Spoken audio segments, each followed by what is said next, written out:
I also like this aircraft because I can stand in the cockpit and still have a little bit of, headroom. So it's quite a roomy aircraft.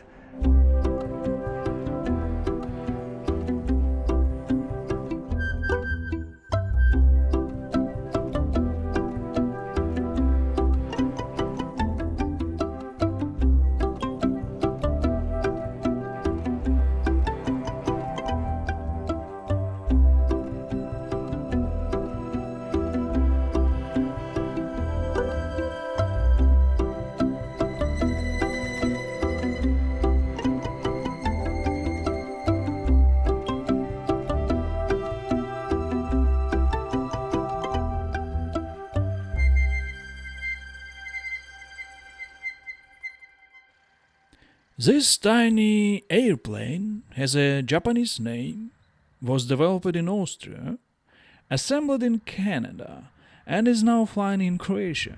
This is a Diamond DA20 Katana. And the guy in the cockpit is a Hrvatski pilot, which is a fancy way of saying he's a pilot from Croatia. He couldn't have chosen a better day or cooler background for adventure. Just look at those trucks moving behind him as if they're like a part of the action.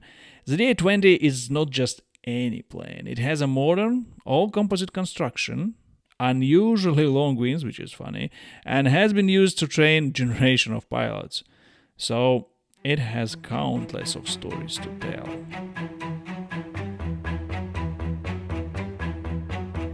True story. That happened several years ago here in the beautiful airfield scene in Croatia. One pilot was departing on runway 08. This is runway 26, you can see, and he was departing on runway 08 straight toward these mountains. And the pilot made one big, critical mistake. So on the departure, hit a small bumps, aircraft started to fly. But the speed was so low, and the pilot was so afraid that this happened, he didn't expect this to happen, so he pulled the stick back, in afraid that the aircraft can sink to the ground. So the aircraft started to fly in a little bit, but the angle of attack was increasing more and more until it was reaching the critical angle of attack. What happened after that? A fully developed stall. In most training aircraft, that would be immediate stall and spin very close to the ground. How this DA20 has been designed in a way that even in these critical conditions, in a stall, in power on stall, the aircraft didn't spin and didn't crash. Hold on. First, we want to talk about some general stuff. Let's start with the cockpit.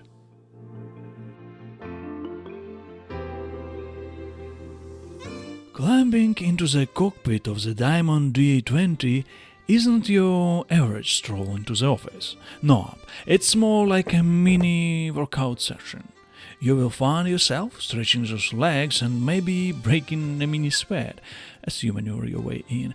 But let me tell you, it's absolutely worth the effort.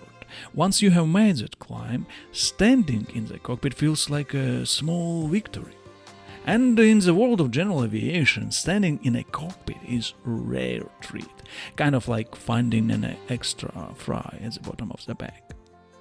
Settling into the pilot seat, the view is nothing short of spectacular. It's like having VIP ticket to the best show on earth. The visibility is top-notch, making you feel almost like a bird, except with a joystick. And when it comes to landing, the DA20 truly shines. You can see the runway stretching out in front of you all the way to touchdown, ensuring this buttery landing we all aim for. So, while getting into the cockpit might feel like a mini adventure, the payoff is pilot's dream view. Let's just say that Diamond DA20 might just make you enjoy those leg stretches a bit more. Jumping into the Diamond's DA20 cockpit, you will see a super neat dashboard. It is like everything has got its perfect spot, making it super easy to find what you need. And this plane got a cool mix of old and new. Normally you would have the classic 6 dials we all know, but in this one there is also some new digital screens that give it a modern twist. There is a Garmin GPS with radio, not that fancy anymore, but very reliable. And by the way, after decades of support, Garmin recently announced that they can't make the screens for them anymore, so you better be careful with it. We also have a transponder and some old-timey gauges to check the engine health, like keeping an eye on the oil and how hot things are getting, you know. And about the flaps and trim, yes, they are powered by electricity now, making things a bit easier. Flying at night, this plane is approved for night VFR, but it has kind of like a special way to light up the dashboard. Instead of having lights in the instruments itself, there are tiny lamps behind the pilot that provide barely enough lights to see the instrument at night. I can do this all day long. Really good switches. Feels very nice. Seats on this aircraft is not very comfortable. So this is a training aircraft, and I guess it's okay for training, but after sitting like this for, let's say, 1.5 hours, my back sends me a strong pain signals. And I guess it's primarily because I'm mostly like laying down with my legs, normally in cruise like this, so I don't put it on pedals, but having it like this, and this means this is a very nice position, just in case if you're flying busy, you know, you control the aircraft and you need to scratch your face, you're just doing it like this. It works very well. And also on the left side, oh, my leg's not stretching very much, but it's a nice feature of this aircraft. The downside of this, it's not very comfortable for long flying. I guess because I know how the weight distribution is made, but Here's on editing. I actually figured out what could be the problem. Almost all my weight is distributed over my spine, but my legs, they are on the air, and so they don't provide any support for the body. And there is no way you can adjust a seat to have a better comfort. The only thing you can do is to adjust the rudder pedals. So this a little bit helps. And if all that is okay for you, you can also take your luggage all the way up to 20 kg. And I was surprised that the carry-on bag fits perfectly in that small compartment.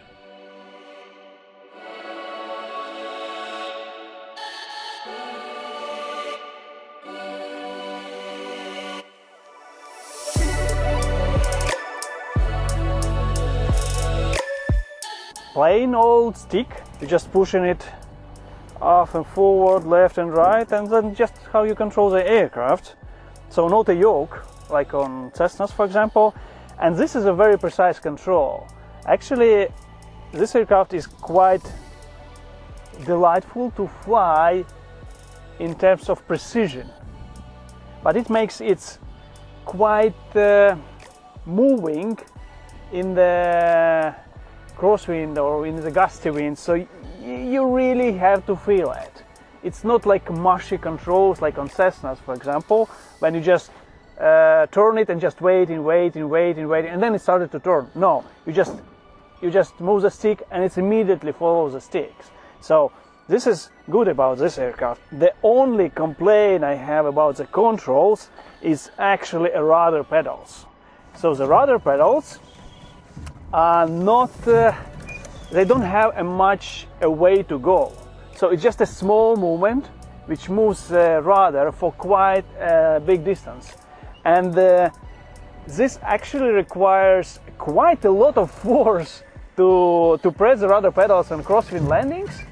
I was surprised that you really have to train your legs to fly this aircraft in a crosswind, because you also have your legs like this, so it's not very comfortable to press it.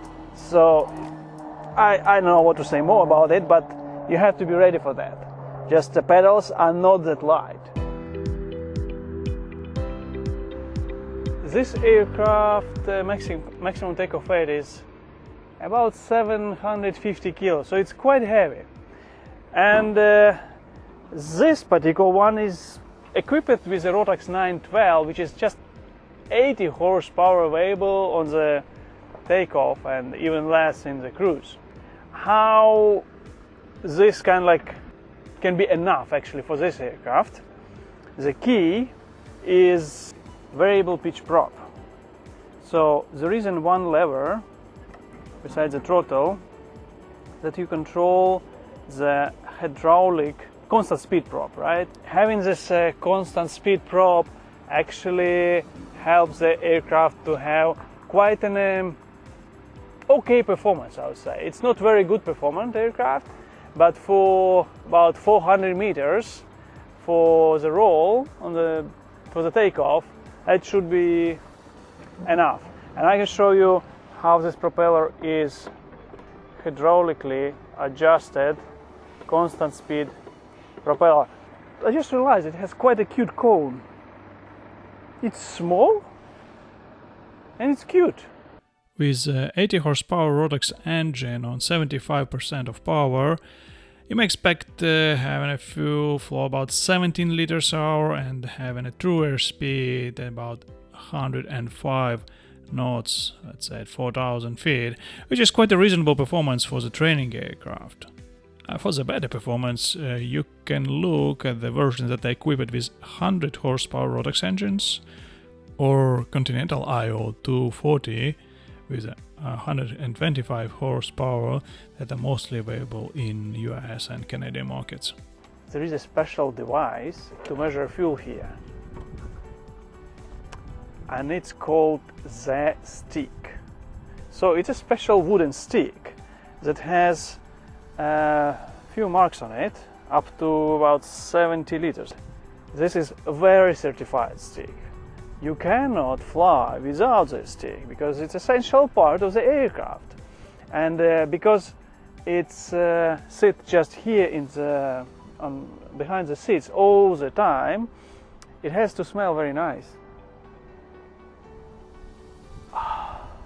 You know, it smells like it's been submerged in very high quality low lead fuel 100,000 times. It smells exactly like that. Okay, just a one fuel tank on this aircraft, which is about 74 liters of usable fuel, and it essentially means you can fly for about 3.5 hours for about 350 nautical miles, let's say so. So just a one fuel cap, measuring the fuel like this. How much fuel it has? Oh wow, so it has about like 15 liters. One more time, we contributed to, you know, this beautiful smell of the stick that you fly with it just behind you. This is the way to go. This is part of the training, this is part of the fun actually. It's a part of the drill. This is flying. You have to be not afraid about the fuel. Yeah, what we can do about it? It takes time before you get like a jet pilot or flying like on a big business jets, and then you just have guys, you know, who are doing this and doing that, and you're just sitting in your cockpit and just have your table, you know, and just your keyboard and having maybe white gloves. But before that, this is the hard part. You have to be submerged in fuel at some point. Yes. Sorry for the speech. Let's go. Yeah, and this is the right time actually to go back to that story in scene and try to figure out why that pilot didn't crash. What is special about this aircraft and the wings that it has? In that situation in scene, the aircraft, despite was in a power on stall, it didn't spin and didn't crash the ground. So the pilot is alive. But how does this wing make that happen? So there is some special thing about it. First of all, it's very long, right? Compared like to the other aircraft, and again, compared to the Europa that we've been reviewing before, you can see it on the channel. This is a very long wing, you see? This is me, and it's, I know, it's 1, 2, it's 2.5 me. So it's produced quite a lot of lift. But the most important is how does it stall. So to have this a good behavior in the stalling, that the ailerons are working. You see, the ailerons, they also quite big, right? The big wing, big ailerons. So, and to make these ailerons working in a stall conditions, the wing root, this part, has to stall first. And so these ailerons can be effective even in stall conditions. How did they make it? I'm not quite sure, but a few things that I can point out. First, this is a composite. This whole aircraft is composite, so they can make a wing like whatever shapes they want. It's not aluminium like on Cessnas, so they are more free to make the form whatever they like. So what they make it, they seems to be twisted it a little bit.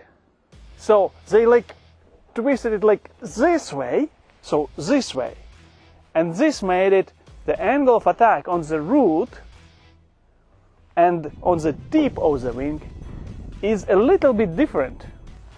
This makes angle of attack here, so the root is stalling first because the angle of attack is critical at some conditions, but the tip of the wing is not stalling, and the ailerons is still effective in the stall conditions. Here's what happened, for example, with power idle, flaps landing, and stick all the way back and keeping it on the back. Aircraft is buffling, and the rate of descent is increasing, but look, it just stops on 1,100 feet per minute and just parachuting without any tendency to drop the wing. This is a most brilliant feature. It actually saves pilots' lives. If you can save lives with some engineering, we should do it. It doesn't substitute the training, which is, of course, is very important to not having this situation happen in a pilot's career. And at this part of the video, only a few of us left interested, like maybe some other safety features are available for this aircraft. And yeah, here it is. I want to tell you how this contributes for the safety. So, when doing the going around on this aircraft, because the slipstream from the propeller doesn't hit the tailplane, it is once been trimmed, for example, for 65 knots, in the go around, it flies on 65 knots.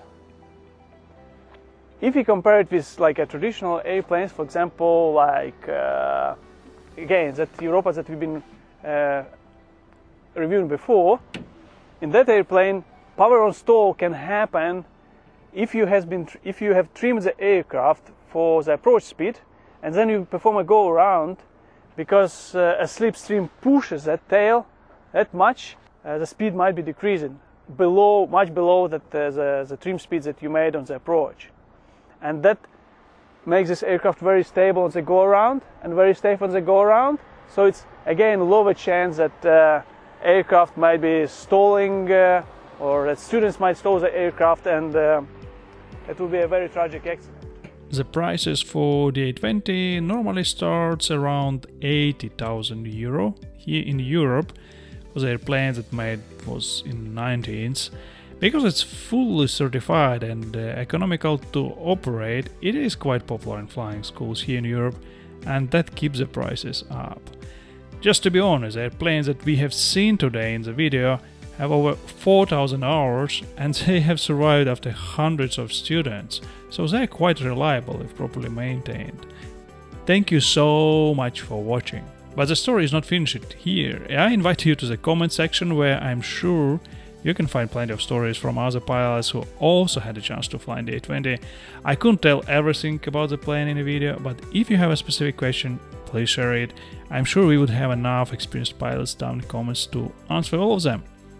Oh yeah, if you wish to provide your airplane for review, reach me on Instagram. I'll link in the below. Come join the skies if you're not flying yet, and fly safe. Like and subscribe, highly appreciated, and see you in the next videos.